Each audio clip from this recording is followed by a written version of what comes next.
तो hello friends, स्वागत है आपका हमारे YouTube channel study with Nitesh में।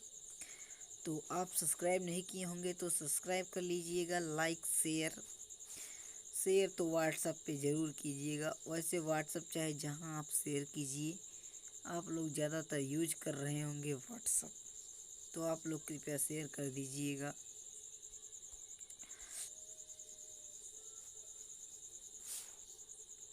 बच्चों, हम आप लोगों को कुछ मॉडल पेपर टाइप का सॉल्व पेपर दिए थे।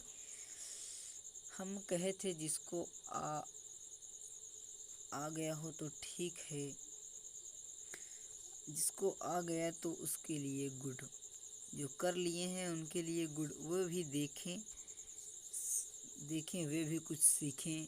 बार बार देखने से कुछ ना कुछ नई ज़रूर मिलती है सीखने को। तो चलिए देखते हैं। साइन ए बराबर 1/11। साइन ए बराबर 1/11। 1/11 मतलब साइन ए बराबर होता क्या है? त्रिकोणमिति के अनुसार लंब बटा कर्ण। यहाँ पर लंब 1 है, कर्ण 11 है, तो हम आधार निकाल लेंगे। आधार हम आराम से निकाल लेंगे। पाइथागोरस प्रमेय से हम आधार आराम से निकाल लेंगे। तो हम निकालते हैं पाइथागोरस थ्योरम से। आधार कर्ण का स्क्वायर बराबर लंब का स्क्वायर प्लस आधार का स्क्वायर। 11 का वर्ग हो जाएगा 121। 1 का वर्ग 1। आधार पता नहीं है, इधर आया तो 120 हो गया। कैसे? ये 1 इसमें से माइनस हो गया तो 120 हो गया। तो ए बराबर हो जाएगा अंडर रूट के अंदर 120। अंडर रूट के अंदर 120। अब हम अंडर रूट के अंदर 120 को लिख सकते हैं ए बराबर 2√30। तो चलिए, आधार आ गया हमारा 2√30। ये है पाइथागोरस प्रमेय। ये समकोण त्रिभुज पर लागू की जाती है। समकोण त्रिभुज कुछ इस प्रकार का होता है, ABC। चलिए उसको तो हम बाद में आपको पढ़ाएंगे। पहले ये आपको अगर ना आता हो तो कृपया नोट कर लीजिए। कर्ण का स्क्वायर बराबर लंब का स्क्वायर प्लस आधार का स्क्वायर। तो चलिए हम इरेज कर देते हैं। चलिए सवाल पे आते हैं।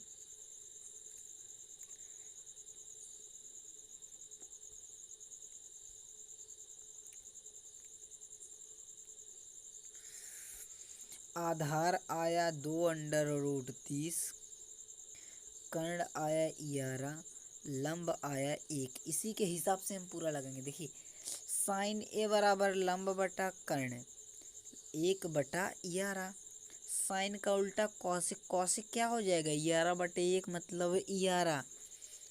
देखिए साइन यहाँ पर यही वाला जो अभी आपको बताए। अब कॉस पे चलते हैं। कॉस ए बराबर आधार बटे कर्ण। आधार क्या है? आधार अभी हम लोगों ने निकाला। दो आधार हम लोग अभी निकाले 2√30 बटे कर्ण है 11। कॉस ए बराबर हो गया आधार बटे कर्ण। इसी प्रकार कॉस का उल्टा क्या होता है? कॉस ए का उल्टा क्या होता है? सेक ए होता है। उसको आप याद कर लीजिए बच्चा, नहीं तो गड़बड़ी आपके लिए हो जाएगी। तो हम tan पे चलते हैं। tan ए बराबर क्या होगा? tan ए बराबर लंब बटा आधार। लंब का मान क्या है? लंब का मान है 1।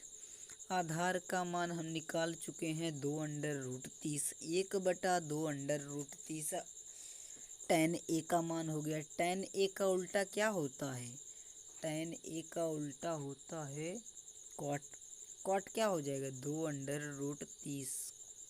क्या होगा, 2√30। तो हमारी पहली सवाल हो चुकी है। अब हम दूसरे सवाल की तरफ बढ़ते हैं। आपको स्क्रीनशॉट लेना हो तो ले लीजिए।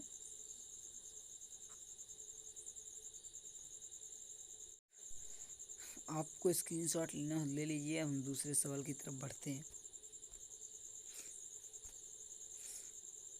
दूसरा सवाल क्या बोल रहा है, यहाँ पर थोड़ा करेक्शन करना है। 2 × 10 30 1 + 10 स्क्वायर 30। 2 × 10 30 बटा 1 + 10 स्क्वायर 30। बस हमें 10 30 का मान याद रहे। इसमें सिर्फ 10 30 का मान ही रखना है और आंसर तुरंत आ जाएगा। 10 30 का मान होता है 1/√3।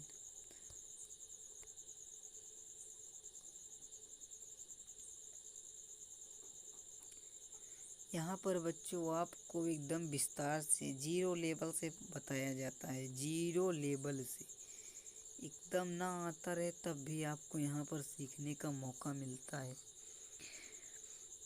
देखिए 2 10 30 बटे 1 + 10 स्क्वायर 30। 2 10 30 का मान क्या होता है, 1/√3। अभी हम आपको बताए 1 + 10 स्क्वायर 30 का मान 10 30 का मान होता है 1/√3। 10 स्क्वायर हो गया तो उसका भी स्क्वायर हो गया। यहाँ देखिए ये भी स्क्वायर हो गया। तो यहाँ पर ये गुणा हुआ 2/√3। 2/√3 और 1, अगर 1/√3 का गुणा करेंगे तो 1/3। इसी प्रकार 2/√3 भागे। अब ये देखिए यहाँ पर, आप लोग यहाँ पर देखिए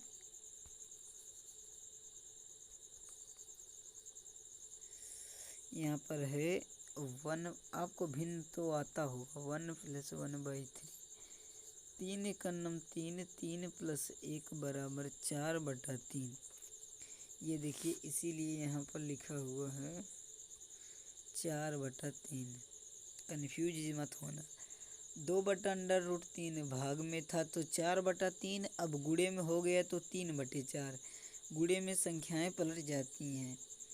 फिर अब √3 से 3 कटा तो यहाँ आया √3। अब 2 से 4 कटा 2, √3/2।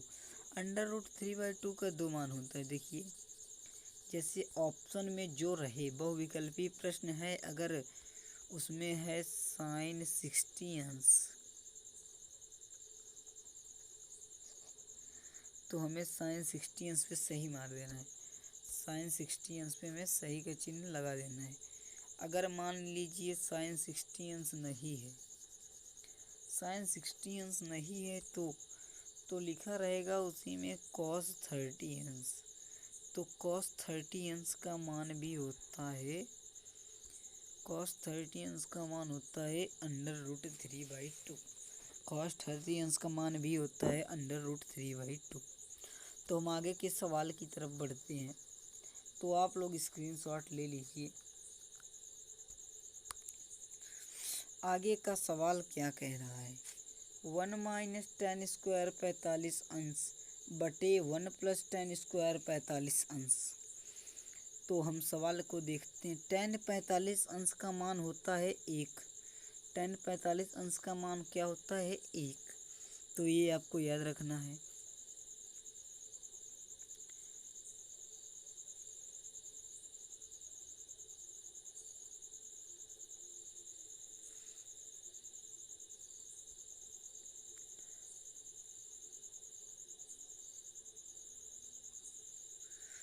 टेन 45 का मान होता है 1। तो आप लोग देखिए ये जो ऊपर वाला सवाल है, 1 - 10 स्क्वायर 45, 1 + 10 स्क्वायर 45। तो देखिए 1 - 10 स्क्वायर 45, 10 45 का 10 45 का मान क्या होता है, 1। 10 स्क्वायर हो गया तो यहाँ पर भी स्क्वायर हो गया, बटे, यहाँ पर बटे का चिन्ह लगा करके 1 + 10, 10 45 का मान 1। तो 10 स्क्वायर 45 का मान 1 स्क्वायर। तो 1 माइनस 1 का स्क्वायर 1 ही होगा, 1 माइनस, इसीलिए हम कर दिए 1 माइनस 1, इसीलिए कर दिए 1 माइनस 1 बटे 1 प्लस 1 का स्क्वायर 1, 1 प्लस 1, 1 प्लस 1, तो 1 प्लस 1 1 में से 1 गया, 0/2, 0/2 मतलब 0। देखिए बहुत लोग कंफ्यूज होते हैं इसमें कि 0/2 है, कि 0/2 है, ये 0 होगा कि इनफाइनाइट होगा, बहुत लोग कंफ्यूज होते हैं। अगर 2/0 रहे, अगर संख्या हर में 0 है तब इनफाइनाइट होता है। अगर हर में नहीं है, वंस में है, तो इनफाइनाइट नहीं होता बच्चे। तो हम चौथी सवाल की तरफ देखते हैं। ये वाला वैसे उतना कठिन नहीं था। कठिन होता क्या है? कठिन कुछ नहीं होता, बस देखने का नज़रिया होना चाहिए आप लोगों का। तो चौथा सवाल है साइन ए बराबर कॉस ए, तो ए बराबर क्वेश्चन मार्क, मतलब ए बराबर क्वेश्चन मार्क इसलिए क्योंकि एक रेडियन में क्या आएगा, मतलब एक 45 अंश है कि 30 अंश है कि 20, वैसे 45 0 अंश है, 90 अंश है, 60 अंश है, ये क्या है, तो हमें यही ज्ञात करना है। देखिए वैसे क्लास टेंथ में इस बार हमें 90 अंश, हम आपको बताए थे शुरुआत में ही कि 90 अंश तक हमें ज़्यादा रेयर में पढ़ना, रेयर में तो 180 नहीं तो 90 अंश तक हमें रेयर वैसे पढ़ना पड़ता है। तो 90 अंश तक आपको एक सारणी याद करनी पड़ेगी। वो क्लास 10th की मैथ की बुक जिसके पास हो वो देख ले। 10 मतलब साइन 0 अंश का मान क्या होता है, साइन 30 अंश का मान क्या होता है, 45 अंश का मान क्या होता है, 60 अंश का मान क्या होता है, उसमें कॉस का भी दिया रहता है, tan सबका दिया रहता है।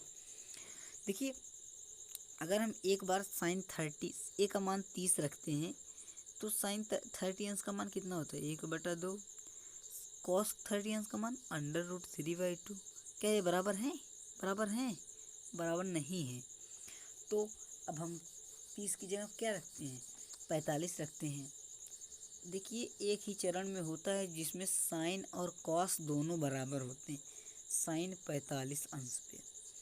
देखिए ए बराबर 45 अंश अगर हम रखें, यदि ए बराबर 45 अंश रखते हैं तो साइन 45 अंश बराबर कॉस 45 अंश, साइन 45 अंश बराबर 1/√2, कॉस 45 अंश बराबर 1/√2।